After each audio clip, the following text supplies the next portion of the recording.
Media times news channel देखे आप सभी दर्शकों का बहुत बहुत स्वागत है। मैं हूं रमनदीप कौर।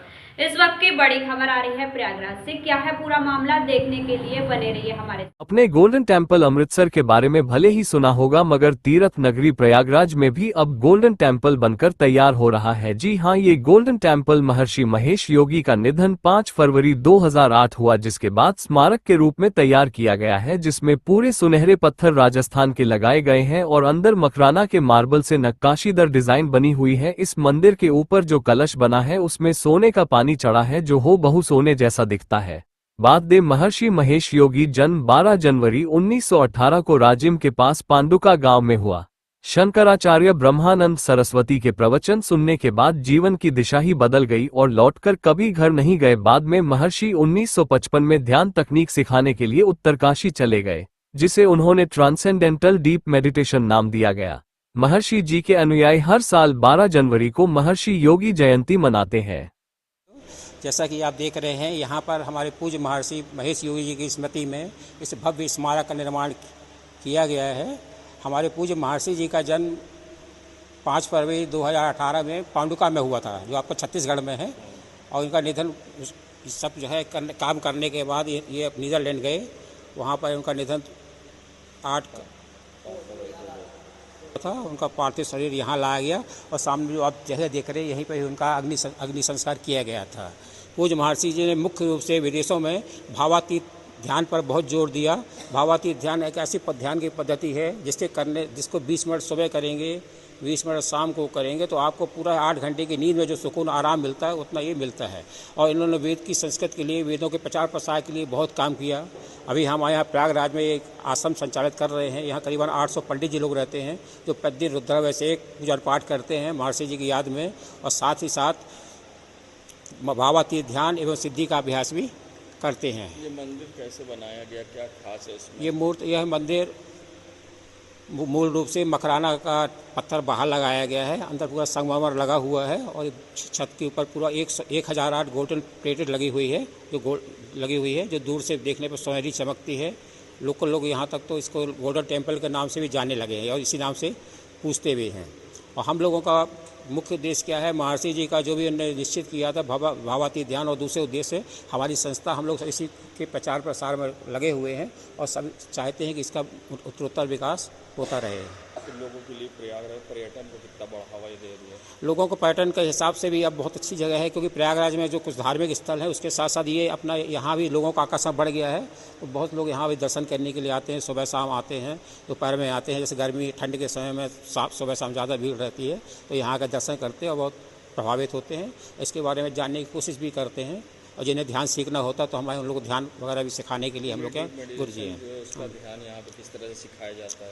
मूलतः क्या है, ध्यान के बारे में सीखने के लिए हमें कम से कम 3 दिन का समय चाहिए। 3 दिन यदि आप 1-1 घंटे का समय देते हैं, उस समय में हमारे जो ध्यान शिक्षक व सिद्धि शिक्षक महोदय जी लोग रहते हैं, वो सभी को ध्यान सिखाते हैं। और आपको अपने स्वयं कहीं भी किसी भी समय पर बस 20 मिनट का समय चाहिए। 20 मिनट आप अपने ध्यान कर लीजिए, कैसी भी परिस्थितियाँ हो, कोई कैसा भी आसन हो, ऐसा विशेष कोई इसमें जोर देने की जरूरत नहीं है। और सब ये ध्यान वगैरह सब निःशुल्क है, किसी प्रकार का किसी को हम लोग फीस वगैरह या शुल्क नहीं लेते हैं। परिचय बताइए अपना। मैं सुनील कुमार श्रीवास्तव हूँ, यहाँ की व्यवस्था देख रहा हूँ, और सन 2018 से मैं भी यहाँ पर पोस्टेड हूँ।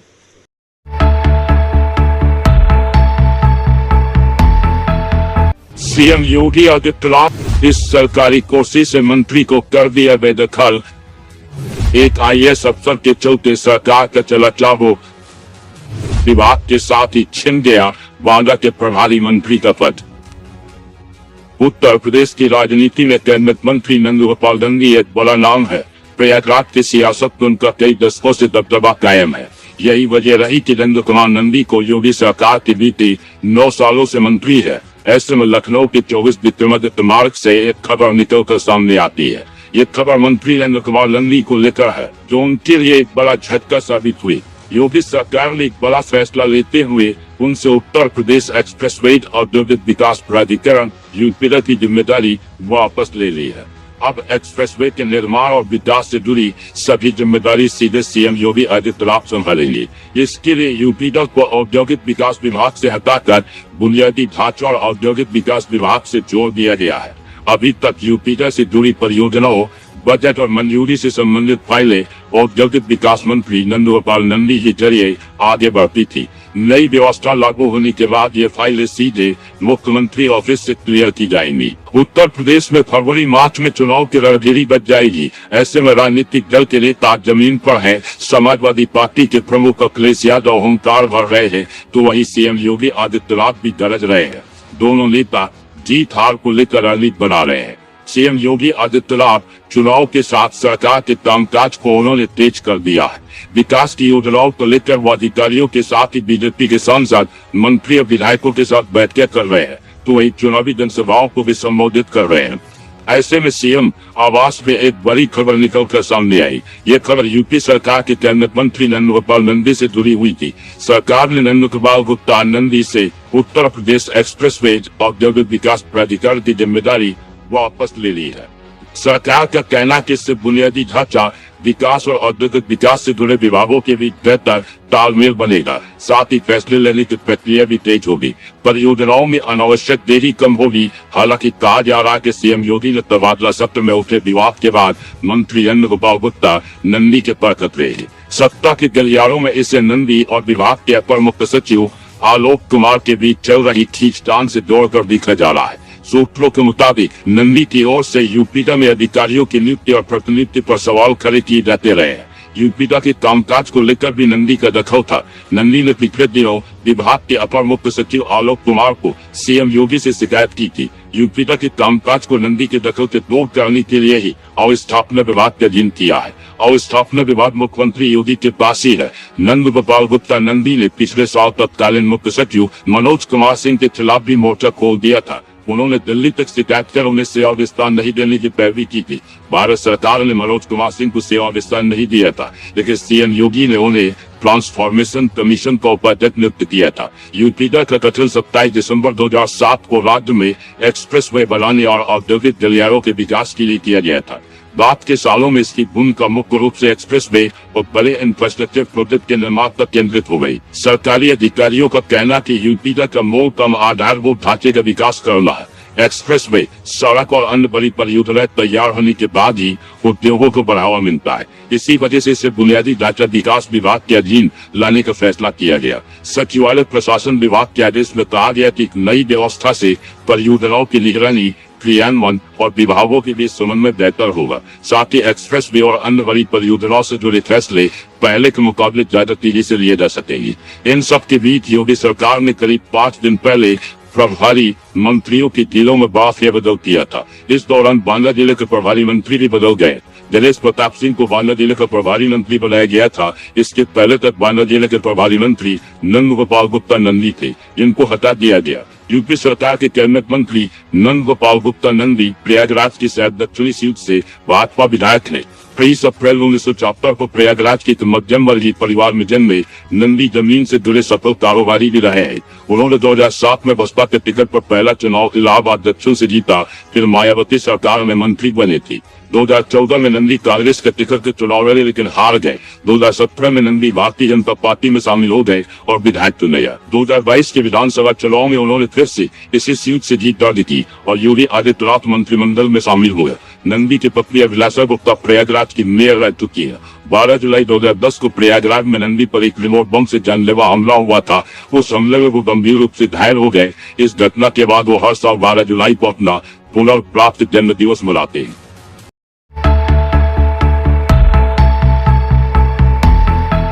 वहीं दूसरी ओर जूनियर डॉक्टर भी अपने साथी डॉक्टर मोनिस अली के खिलाफ कार्रवाई किए जाने का आरोप लगाकर विरोध पर अड़े रहे। मंगलवार को भी उन्होंने ओपीडी में काम नहीं किया। इस दौरान इमरजेंसी सेवाएं ही जारी रहीं। इससे पहले सोमवार को उन्होंने कामकाज प्रभावित किया था। हालांकि एसआरएन अस्पताल के अफसरों का दावा है कि जूनियर डॉक्टरों की स्ट्राइक के बाद भी ओपीडी और इमरजेंसी सेवाएं बाधित नहीं हुई। कंसल्टेंट व सीनियर डॉक्टरों की देखरेख में सभी सुविधाएं सुचारू रहीं। हालांकि एसआरएन अस्पताल प्रबंधन के दावों के बीच ये खबरें भी सामने आईं कि जूनियर रेजिडेंट के काम से विरत रहने के चलते मरीजों को परेशानी झेलनी पड़ी। कुछ वीडियोज भी सामने आए। इनमें उपचार न मिलने को लेकर मरीज परेशान होते दिखाई दिए और इस दौरान इनमें से कुछ तीमारदारों से डॉक्टरों से नोकझोंक भी हुई। एएमए प्रेसिडेंट अशोक कुमार मिश्रा ने दावा किया कि प्रशासन से पदाधिकारियों की वार्ता हुई है इसमें आश्वस्त किया गया है कि सीनियर रेजिडेंट मोनिस अली की रिहाई कर दी जाएगी। अगर ऐसा नहीं हुआ तो डॉक्टर बुधवार से हड़ताल पर जाएंगे और इसकी पूरी जिम्मेदारी प्रशासन की होगी। से उनको हम लोग श्रद्धांजलि अर्पित करते हैं। और रही बात चिकित्सा सुविधाओं की, तो इमरजेंसी सर्विसेज यहाँ पर चल रही हैं ताकि जनहित में मरीजों को कोई दिक्कत ना हो। और बाकी जो भी जूनियर डॉक्टर्स स्ट्राइक पर हैं उनसे भी बातचीत चल रही है। जल्दी ही कुछ न कुछ समाधान निकल जाएगा।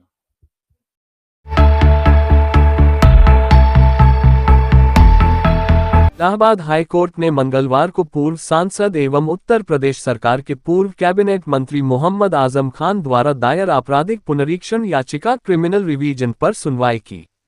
कोर्ट ने प्रतिवादियों को नोटिस जारी किया, उत्तर प्रदेश सरकार से जवाब तलब किया है। याचिका में आजम खान ने कथित ड्यूल पैन कार्ड मामले में अपनी दोषसिद्धि तथा सजा को बढ़ाकर 10 वर्ष किए जाने को चुनौती दी गई है। इलाहाबाद हाई कोर्ट ने मंगलवार को पूर्व सांसद एवं उत्तर प्रदेश सरकार के पूर्व कैबिनेट मंत्री मोहम्मद आजम खान द्वारा दायर आपराधिक पुनरीक्षण याचिका क्रिमिनल रिवीजन पर सुनवाई की। कोर्ट ने प्रतिवादियों को नोटिस जारी किया, उत्तर प्रदेश सरकार से जवाब तलब किया है। याचिका में आजम खान ने कथित ड्यूल पैन कार्ड मामले में अपनी दोषसिद्धि तथा सजा को बढ़ाकर 10 वर्ष किए जाने को चुनौती दी गई है। कपिल सिब्बल ने रखा पक्ष। न्यायमूर्ति जयप्रकाश तिवारी की एकल पीठ ने आजम खान की ओर से वरिष्ठ अधिवक्ता कपिल सिब्बल एवं एनआई जाफरी तथा अधिवक्ता शाश्वत आनंद और अंकुर आजाद को सुनने के पश्चात प्रतिवादियों को काउंटर एफिडेविट आपत्तियां दाखिल करने का निर्देश दिया। न्यायालय ने मामले को जुलाई के दूसरे सप्ताह में एक फ्रेश केस के रूप में सूचीबद्ध करने का भी आदेश दिया। यह आपराधिक पुनरीक्षण उन विभिन्न आदेशों को चुनौती देता है जो चुनावी नामांकन से संबंधित दस्तावेजों में कथित रूप से एकाधिक पैन कार्ड अभिलेखों एवं विसंगतियों के आरोपों से उत्पन्न कार्यवाही के क्रम में पारित किए गए थे। पुनरीक्षण याचिका के अनुसार आजम खान ने विशेष न्यायाधीश MPMLA रामपुर द्वारा पारित मूल दोषसिद्धि के निर्णय, उस दोषसिद्धि को बरकरार रखने वाले अपीलीय आदेश तथा उस बात के निर्णय को चुनौती दी है जिसके माध्यम से भारतीय दंड संहिता की धारा 467 के अंतर्गत उनकी सजा 7 वर्ष से बढ़ाकर 10 वर्ष कर दी गई थी। मामले के अभिलेखों के अनुसार अभियोजन का आरोप है कि नामांकन से संबंधित दस्तावेजों में दर्शाए गए पैन कार्ड विवरणों में हेरफेर किया गया था, जिसके आधार पर भारतीय दंड संहिता की धाराओं 420, 467, 468, 471 एवं 120B के तहत आपराधिक मामला दर्ज किया गया। विचारण की कार्यवाही पूर्ण होने के पश्चात विशेष न्यायालय रामपुर ने आजम खान एवं सह अभियुक्त को दोषी ठहराया था। बाद में अपीलीय न्यायालय ने दोषसिद्धि को बरकरार रखा, जबकि राज्य सरकार द्वारा सजा वृद्धि हेतु दायर पृथक अपील आंशिक रूप से स्वीकार कर ली गई, जिसके परिणामस्वरूप धारा 467 IPC के अंतर्गत आजम खान की सजा 7 वर्ष से बढ़ाकर 10 वर्ष कर दी गई। हाईकोर्ट में दायर पुनरीक्षण याचिका में आजम खान ने दोषसिद्धि के निष्कर्षों तथा सजा वृद्धि की वैधता दोनों पर प्रश्न उठाते हुए कहा है कि विवादित निर्णय गंभीर कानूनी एवं तथ्यात्मक त्रुटियों से ग्रस्त है। हाईकोर्ट ने अगली सुनवाई से पूर्व अधीनस्थ न्यायालय के समस्त अभिलेख भी तलब किए हैं। मामले को जुलाई के दूसरे सप्ताह में पुनः सुनवाई के लिए सूचीबद्ध किया गया है।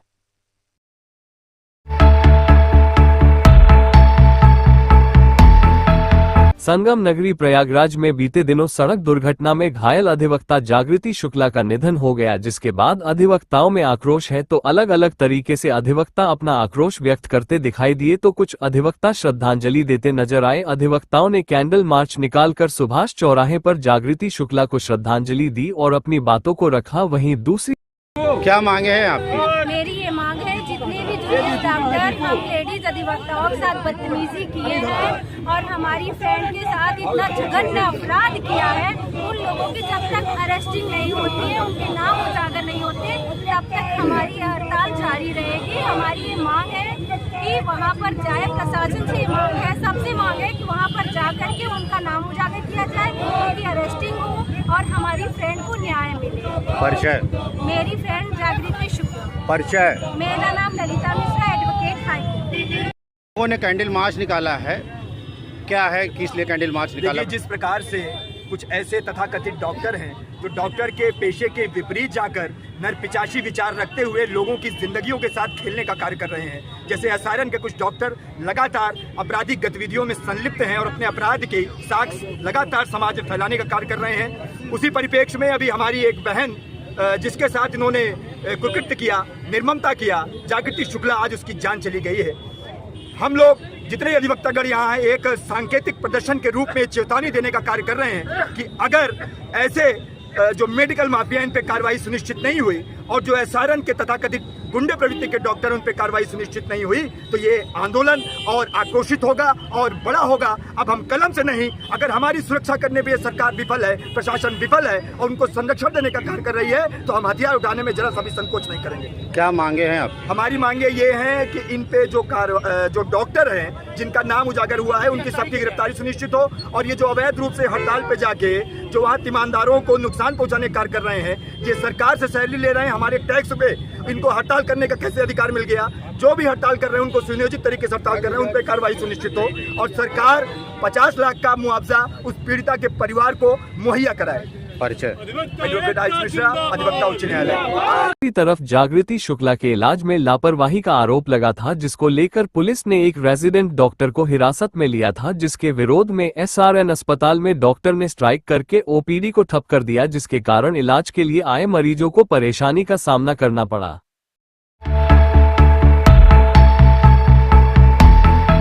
इलाहाबाद हाई कोर्ट ने तलब की एसआरएन बवाल मामले की प्रोग्रेस रिपोर्ट, कल सुबह 10 बजे तक मांगा जवाब।